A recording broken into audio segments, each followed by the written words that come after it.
السلام عليكم ورحمة الله وبركاته. الحمد لله.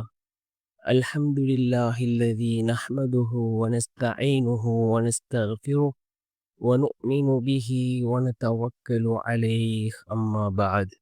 அன்பிற்குரிய அல்லாஹ்வின் நல்லடியார்களே, அன்பு சகோதரர்களே, நாம் தொடர்ச்சியாக பார்த்து வரக்கூடிய துஆக்களினுடைய திக்ருகளினுடைய தொகுப்பில் இன்று நாம் பார்க்க இருக்கின்ற விடயம் என்னவென்றால், நாம் இரவு தூங்குவதற்கு முன் இந்த சூறாவையும் இந்த திக்ர்களையும் ஓதினால் அல்லாஹ் ஜல்ல சுப்ஹானஹு வ தஆலா நாம் நடக்காது என்று நினைத்த காரியத்தை கூட அல்லாஹ் நடத்தி வைக்கின்றான்.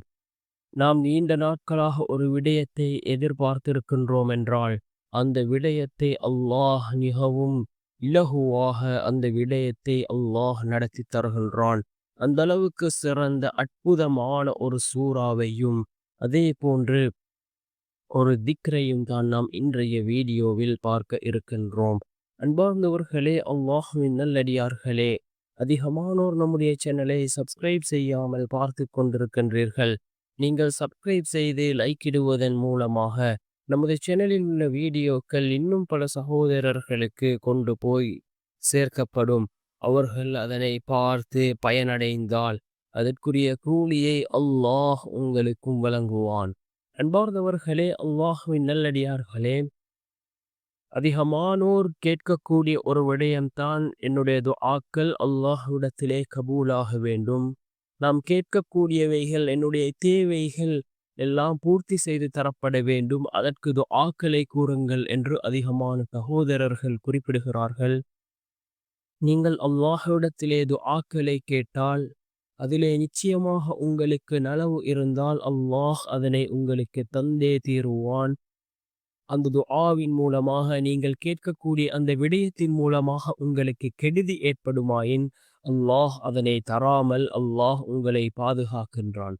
அன்பார்ந்தவர்களே, அல்லாஹ்வின் நல்லடியார்களே, நீங்கள் கேட்கக்கூடிய துஆக்கள் ஒருபோதும் வீணாகுவதில்லை. நீங்கள் ஒரு விடயத்தை அல்லாஹ்விடத்திலே கேட்கின்றீர்கள் என்றால் அந்த நேரத்தில் அந்த விடயம் உங்களுக்கு கிடைப்பது மிகவும் சிறந்ததாக இருக்கலாம் என்று நீங்கள் நினைத்து கொண்டிருப்பீர்கள். ஆனால் அதன் மூலமாக கெடுதிகள் ஏற்படுமாயின் அல்லாஹ் அதனை அந்த நேரத்தில் தராமல் அது உங்களுக்கு எப்பொழுது அது பயனுள்ளதாக இருக்கும் என்று அல்லாஹ் நினைக்கின்றானோ அப்பொழுது அல்லாஹ் உங்களுக்கு வழங்குவான். அன்பார்ந்த சகோதரர்களே, அல்லாஹ்வின் நல்லடியார்களே, நாம் அல்லாஹ்விடத்திலே துஆக்களை கேட்கின்ற பொழுது, நம்முடைய தேவைகளை நாம் அல்லாஹ்விடம் முன்வைக்கின்ற பொழுது, நாம் அல்லாஹ்வின் மீது நம்பிக்கை வைத்தவர்களாக யக்கீனோடு இஹ்லாஸோடு நாம் அல்லாஹ்விடத்திலே பிரார்த்தனை செய்தால் நிச்சயமாக அல்லாஹ் நம்முடைய பிரார்த்தனைகளுக்கான பதிலை வழங்குவான். அன்பார்ந்த சகோதரர்களே, அல்லாஹ்வின் நல்லடியார்களே, நாம் இரவு தூங்குவதற்கு முன் முதலாவதாக இந்த சூறாவை 7 தடவைகள் ஓத வேண்டும். என்ன சூறா என்றால் சூரத்துல் கதிர். 5 வசனங்களை கொண்ட ஒரு சூறா. அதாவது லைலத்துல் கதிரினுடைய சிறப்புகளை பற்றி கூறக்கூடிய ஒரு சூறா. அதே போன்று ஏராளமான சிறப்புகளுடைய ஒரு சூறா தான் இந்த சூரத்துல் கதிர். பிஸ்மில்லாஹிர் ரஹ்மானிர் ரஹீம். அளவற்ற அருளாளன் நிகரற்ற அன்புடையோன் அல்லாஹ்வின் பெயரால் ஆரம்பம் செய்கின்றேன். இன்னா அன்ஸல்நாஹு ஃபீ லைலத்தில் கதிர். நிச்சயமாக நாம் குர்ஆனை கண்ணியமிக்க லைலத்துல் கதிர் என்ற இரவில் இறக்கினோம். வமா அத்ராக மா லைலத்துல் கதிர். மேலும் கண்ணியமிக்க இரவு என்ன என்பதை உமக்கு எது அறிவித்தது? லைலத்துல் கதிர் கைரும் மின் அல்ஃபி ஷஹர். கண்ணியமிக்க அந்த இரவு 1000 மாதங்களை விட மிக மேலானதாகும். தனஸ்ஸலுல் மலாயிகத்து வர்ரூஹு ஃபீஹா பிஇذن ரப்பிஹிம் மின் குல்லி அம்ர். அதில் மலக்குகளும் ஜிப்ரீலும் தம் இறைவனின் கட்டளையின்படி நடைபெற வேண்டிய சகல காரியங்களுடன் இறங்குகின்றனர். சலாமுன் ஹிய ஹத்தா மத்லஇல் ஃபஜ்ர். சாந்தி நிலவி இருக்கும், அது விடியற்காலை உதயமாகும் வரையில் இருக்கும் என்று பொருள்படக்கூடிய இந்த சூரத்துல் கதிரை நாம் 7 தடவைகள் ஓத வேண்டும். இதனை 7 தடவைகள் ஓதிவிட்டு அதன் பின்னால் நாம் ரசூலுல்லாஹி ஸல்லல்லாஹு அலைஹி வஸல்லம் அவர்கள் மீது 70 தடவைகள் நாம் ஸலவாத்துக்களை கூற வேண்டும். அதில் ஏதாவது நமக்கு தெரிந்த ஒரு ஸலவாத்தை நாம் ஓத வேண்டும். அதன் பின்னால் யா லத்தீஃபு யா அல்லாஹ், யா லத்தீஃபு யா அல்லாஹ் என்ற இந்த திக்ரை நாம் 100 தடவைகள் ஓதிவிட்டு நாம் அதன் பின்னால் நம்முடைய தேவைகளை நாம் அல்லாஹ்விடம் முன்வைப்போம். நம்முடைய நாட்டங்களை நாம் அல்லாஹ்விடம் முன்வைப்போம். நிச்சயமாக அல்லாஹ் ஜல்ல சுப்ஹானஹு வ தஆலா நம்முடைய நாட்டங்களை அல்லாஹ் பூர்த்தி செய்து தருவான்.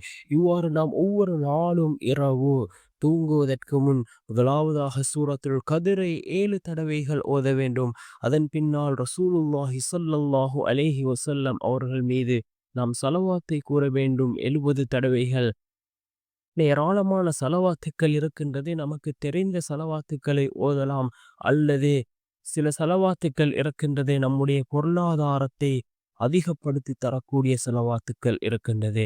சில ஸலவாத்துக்கள் இருக்கின்றது அந்த ஸலவாத்துக்களை ஓதி நாம் அல்லாஹ்விடம் பிரார்த்தனை செய்தால் நம்முடைய தேவைகளை அல்லாஹ் பூர்த்தி செய்து தருகின்றான்.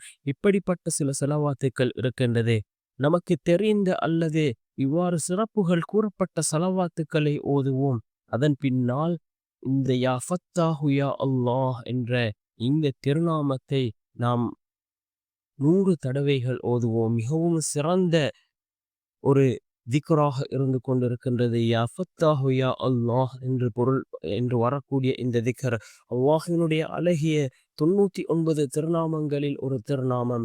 யார் அல்லாஹினுடைய இந்த திருநாமங்களை கொண்டு அல்லாஹ்விடம் உதவி தேடுகிறார்களோ அல்லாஹ் ஜல்ல சுப்ஹானஹு வ தஆலா நிச்சயமாக அவர்களுக்கு உதவி செய்வான். அன்பார்ந்த சகோதரர்களே, அல்லாஹுவின் நல்லடியார்களே, இப்படிப்பட்ட திருநாமங்களை ஓதி நாம் அதிகமாக அல்லாஹ்விடம் பிரார்த்தனை செய்வோம். அல்லாஹினுடைய தன்மைகளை கூறக்கூடிய, அல்லாஹினுடைய வல்லமைகளை கூறக்கூடிய இந்த திருநாமங்களை ஓதி நாம் அல்லாஹ்விடம் பிரார்த்தனை செய்வோம். நிச்சயமாக அல்லாஹ் ஜல்ல சுப்ஹானஹு வ தஆலா நம்முடைய பிரார்த்தனைகளுக்கான பதிலை அல்லாஹ் வழங்குவான். அன்பார்ந்த சகோதரர்களே, அல்லாஹுவின் நல்லடியார்களே, இந்த 3 விடயங்களையும் நாம் ஒவ்வொரு நாளும் இரவு தூங்குவதற்கு முன் செய்து வந்தால் நிச்சயமாக அல்லாஹ் நாம் நடக்காது என்று நினைத்த அந்த காரியத்தை கூட அல்லாஹ் மிகவும் எளிதாக நடத்தி தருகின்றான். அதே போன்று நம்முடைய எல்லா காரியங்களிலும் அல்லாஹ் வெற்றியை ஏற்படுத்தி தருகின்றான். நாம் நீண்ட நாட்களாக ஒரு விடயத்தை எதிர்பார்த்திருந்தோம் என்றால் அந்த விடயத்தின் மூலமாக நமக்கு நலவுகள் ஏற்படுமானதாக இருந்தால் அல்லாஹ் அதனை நிறைவேற்றி தருவான். நம்முடைய ஹலாலான ஹாஜத்துகள் அனைத்தையும் அல்லாஹ் பூர்த்தி செய்து தருவான். அன்பார்ந்த சகோதரர்களே, அல்லாஹ்வின் நல்லடியார்களே, யக்கீனோடு இஹ்லாஸோடு ஓதி நாம் அல்லாஹ்விடம் பிரார்த்தனை செய்வோம். வல்ல நாயன் நம் அனைவரின் பாவங்களையும் மன்னித்து உயர்ந்த ஜன்னத்துல் ஃபிர்தௌஸ் என்ற சுவனத்தில் நம் அனைவரையும் ஒன்று சேர்ப்பானாக.